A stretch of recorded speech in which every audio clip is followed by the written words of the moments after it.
अध्यात्म प्रेमी दर्शक बंधु साधारणतः आमे घरे प्रतिदिन ठाकुरंकर पूजार्चना करिथाउ किंतु सही पूजा किपरि करा जाए ताहा अनेक लोक जानि नथांती।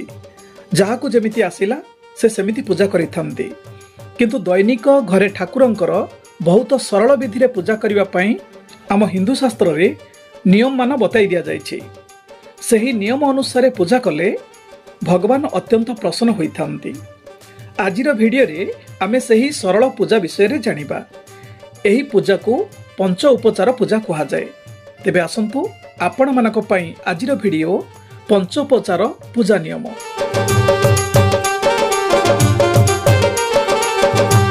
प्रिय सजन, घरे हेउ बा मंदिर रे हेउ भगवान को दैनिक पंच उपचार विधि रे श्रद्धा और निष्ठार सहित पूजा कले भगवान भक्त प्रति अत्यंत प्रसन्न होई आशीर्वाद करिथांती।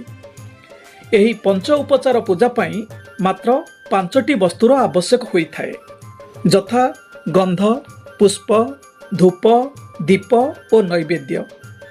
गंध अर्थात ठाकुरं को चंदन, कुंकुम आदि प्रलेप लगाइबा। पुष्प अर्थात ठाकुरं को पुष्परे सजाइबा और पुष्प अर्पण करिबा।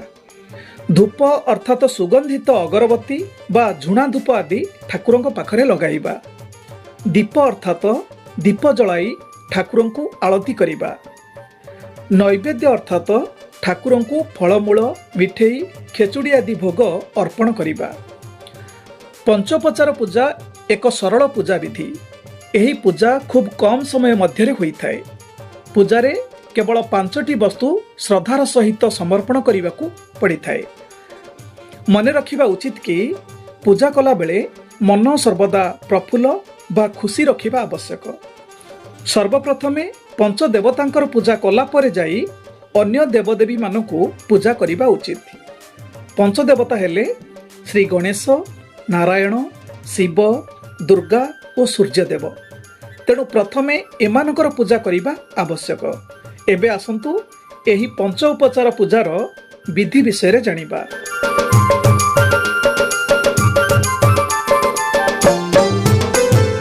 प्रथमे निजे स्नानादि नित्यकर्म समापन कला परे सफा वस्त्र परिधान करी ठाकुर घर को जाई ठाकुर प्रतिमा को प्रथमे सुगंधित जल, पंचामृत अथवा गंगा जल आदि रे स्नान कराई वस्त्र परिधान करांतु। जदि प्रतिमा बदल रे फोटो इत्यादि थाए तेबे केवल पंचामृत बा गंगा जल फोटो उपरे सिंचन करंतु।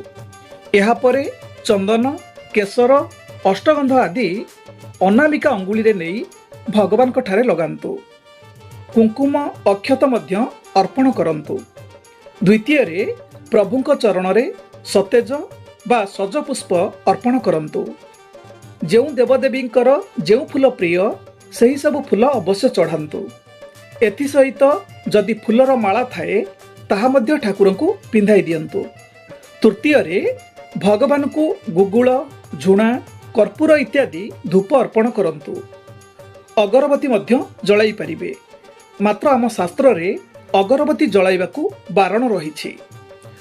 चतुर्थ रे दीप जलाई आरती करंतु। आरती पई शुद्ध घी किंबा तैल रे दीप जलांतु। कर्पूर जलाई मध्य आरती करि परिबे।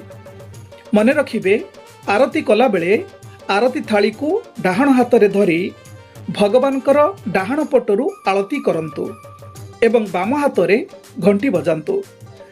तापरे आरती थाली धरी निजे ठिया होइथिबा स्थान रे गोटिए थर डाहाण पटकु घुरी परिक्रमा करिबा परे 3 थर शंख बजांतु।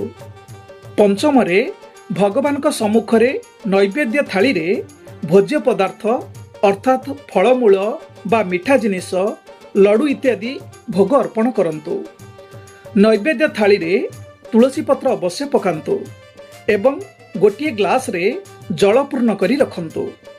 एहा परे भोग थालीर चतुर्पार्श्व रे 3 थर जल बुलाइबा सहित घंटी बजांतु। एहीपरि पंचोपचार पूजा करंतु। मंत्र जानिथिले अर्पण समय रे जथा मंत्र उच्चारण करंतु। पूजा शेष रे श्लोक आदि पाठ करंतु बा मंत्र आदि जप करंतु। एथि सहित भगवान निकट रे निजर प्रार्थना ବା ନିବେଦନ କରନ୍ତୁ। ପୂଜାରେ ଭୁଲ ତ୍ରୁଟି ଥିଲେ କ୍ଷମା ପ୍ରାର୍ଥନା ମାଗନ୍ତୁ। ସର୍ବଶେଷରେ ପ୍ରଣାମ ପୂର୍ବକ ପୂଜା ସମାପନ କରନ୍ତୁ। ଦୈନିକ ଏହିପରି ପଞ୍ଚୋପଚାର ବିଧିରେ ପୂଜା କରିବା ଦ୍ୱାରା ନିଜ ଜୀବନରେ ଶାନ୍ତି, ସନ୍ତୋଷ ଓ ସୁଖ ସମୃଦ୍ଧି ବୃଦ୍ଧି ପାଇବା ସହ ଭଗବାନ ଆପଣଙ୍କ ଉପରେ ପ୍ରସନ୍ନ ହୋଇ ଅଭୀଷ୍ଟ ଫଳ ପ୍ରଦାନ କରିଥାନ୍ତି ଓ ଆଶୀର୍ବାଦ ମଧ୍ୟ କରିଥାନ୍ତି। ଆଜି ପାଇଁ ରହୁଛି। ନମସ୍ତେ। ଜୟ ଶ୍ରୀ ଜଗନ୍ନାଥ।